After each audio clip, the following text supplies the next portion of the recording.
students, I am Vinay Tiwari, English lecturer. आपको हमारे channel में आपका स्वागत और अभिनंदन है।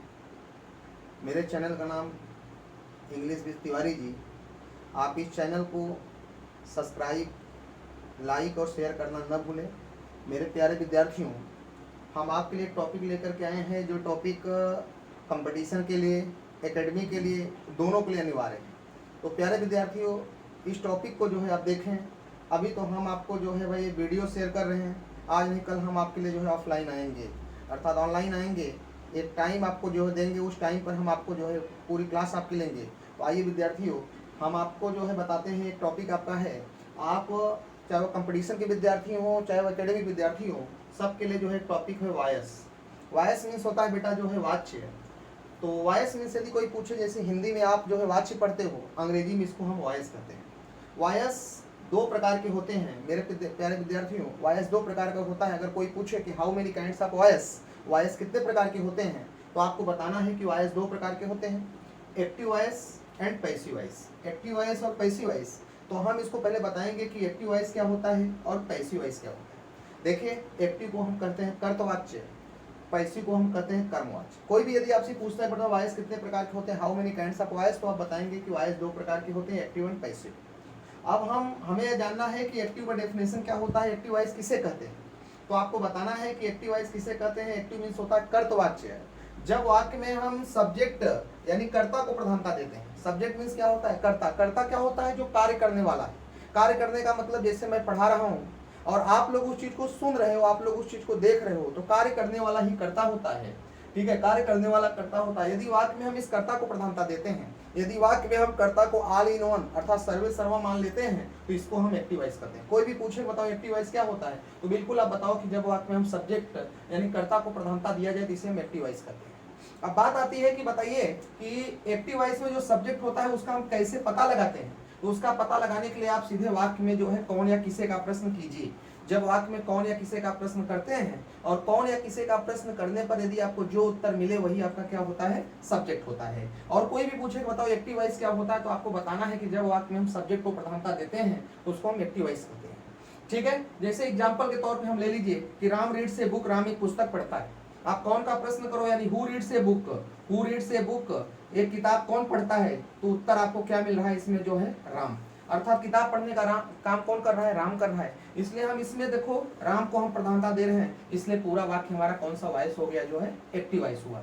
क्यों? क्योंकि हम इसमें कर्ता को प्रधानता दे रहे हैं। इसमें किताब पढ़ने का काम राम कर रहा है, क्योंकि कोई काम राम के द्वारा किया जा रहा है, इसलिए हम इसमें कर्ता को प्रधानता दे रहे हैं, इसलिए पूरा वाक्य हमारा क्या हो गया, एक्टिव वॉइस। अब बात आती है विद्यार्थियों की पैसिव वॉइस क्या होता है। आपको बताना है कि पैसिव वॉइस मीन्स होता है कर्मवाच्य, अर्थात कर्म क्या होता है, अर्थात आप जानते हो ऑब्जेक्ट का नाम आपने सुना होगा। ठीक है, जब वाक्य में हम कर्ता को प्रधानता न दे करके हम ऑब्जेक्ट को प्रधानता देते हैं, ऑब्जेक्ट मतलब होता है कर्म। जब वाक्य में हम कर्ता को प्रधानता न दे करके हम कर्म को प्रधानता देते हैं, तो इसको हम पैसिव वॉइस कहते हैं। अब बात आती है विद्यार्थियों कि ऑब्जेक्ट क्या होता है, तो आपको बिल्कुल बताना है कि an object is coming after the verb and completed the sentence is called a object. यानी मुख्य क्रिया के तुरंत बाद जो शब्द आए, मुख्य क्रिया means main verb, main verb के तुरंत बाद जो शब्द आए, मेन वर्ब। मुख्य क्रिया मीन्स क्या होता है, मेन वर्ब, यानी मुख्य क्रिया के तुरंत बाद जो शब्द आए और वाक्य को पूरा कर जाए, उसे हम क्या कहते हैं, जो है ऑब्जेक्ट कहते हैं। ठीक है, ऑब्जेक्ट कहाँ आता है, तो आपको बताना है मुख्य क्रिया के तुरंत बाद जो शब्द आए वह क्या होता है, वाक्य को पूरा कर जाए, उसको हम ऑब्जेक्ट कहते हैं। ऑब्जेक्ट का पता लगाने के लिए हमेशा वाक्य में क्या या किसको का प्रश्न किया जाता है। अगर वाक्य में हम क्या या किसको का प्रश्न करते हैं, यदि उत्तर मिलता है तो वही वाक्य हमारा पैसिव होता है। ठीक है ना, वही वाक्य हमारा जो है ऑब्जेक्ट होता है। जब वाक्य में हम क्या या किसको का प्रश्न करेंगे, क्या या किसको का प्रश्न करने पे जो उत्तर मिले वह ऑब्जेक्ट होता है। और जब वाक्य में हम इस ऑब्जेक्ट को प्रधानता देते हैं तो वह वाक्य हमारा किस में होता है, जो है पैसिव वॉइस में होता है।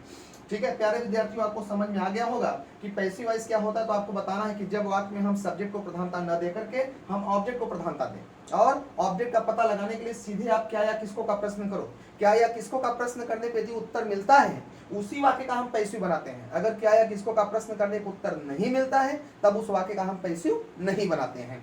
ठीक है प्यारे विद्यार्थियों, फिर हम देखेंगे कि एक्टिव से पैसिव बनाने के कुछ रूल्स होते हैं, कुछ नियम्स होते हैं। उस नियम्स को हम बताएंगे कि आप सबको पता है कि टेंस जो होता है 3 होता है और तीनों के काइंड्स मिला करके कुल 12 होते हैं। अगर कोई पूछे कि टेंस कितने होते हैं तो आपको बताना है कि टेंस 3 होते हैं और तीनों के काइंड्स मिला के 12 होते हैं और 12 से जो है अफर्मेटिव, नेगेटिव, इंट्रोगेटिव मिला के 36 बनते हैं। तो आपको ध्यान देना है कुल टेंस जो है 3 होते हैं, तीनों के काइंड्स मिला के 12 होते हैं और इन 12 टेंसों में से सिर्फ हम 8 टेंस के पैसिव बनाते हैं। कितने टेंस के पैसिव बनाते हैं विद्यार्थियों? सिर्फ हम 8 टेंस के पैसिव बनाते हैं, ठीक है ना। और 4 टेंस के पैसिव हम नहीं बनाते हैं, 4 टेंस के पैसिव नहीं बनाते हैं। अब वो 4 टेंस के कौन कौन से टेंस के पैसिव नहीं बनाते हैं? देखो आपको ध्यान देना है कि प्रेजेंट परफेक्ट कॉन्टिन्यूअस टेंस, ठीक है, जिसको हम हिंदी में कहते हैं पूरा पूर्ण वर्तमान काल, और दूसरा होता है पास्ट परफेक्ट कॉन्टिन्यूअस टेंस जिसको हम कहते हैं पूरा पूर्ण भूतकाल, तीसरा होता है फ्यूचर कॉन्टिन्यूअस टेंस जिसको हम कहते हैं लगातार अपूर्ण भविष्य काल, और नंबर 4 आपका होता है फ्यूचर परफेक्ट कॉन्टिन्यूअस टेंस जिसको हम कहते हैं पूरा पूर्ण भविष्य काल। अर्थात ये ऊपर दिए गए जो 4 टेंस हैं इन 4 टेंसों के हम पैसिव नहीं बनाते हैं, बाकी 8 टेंस जो होते हैं उन 8 टेंस के हम पैसिव वाइज क्या करते हैं, बनाते हैं। तो मेरे प्यारे विद्यार्थियों आपको समझ में आ गया होगा कि कुल टेंस जो है 3 होते हैं, तीनों के काइंड्स मिला करके, ठीक है, 12 होते हैं। इन 12 में से हम 8 के पैसिव बनाते हैं और 4 के पैसिव नहीं बनाते हैं।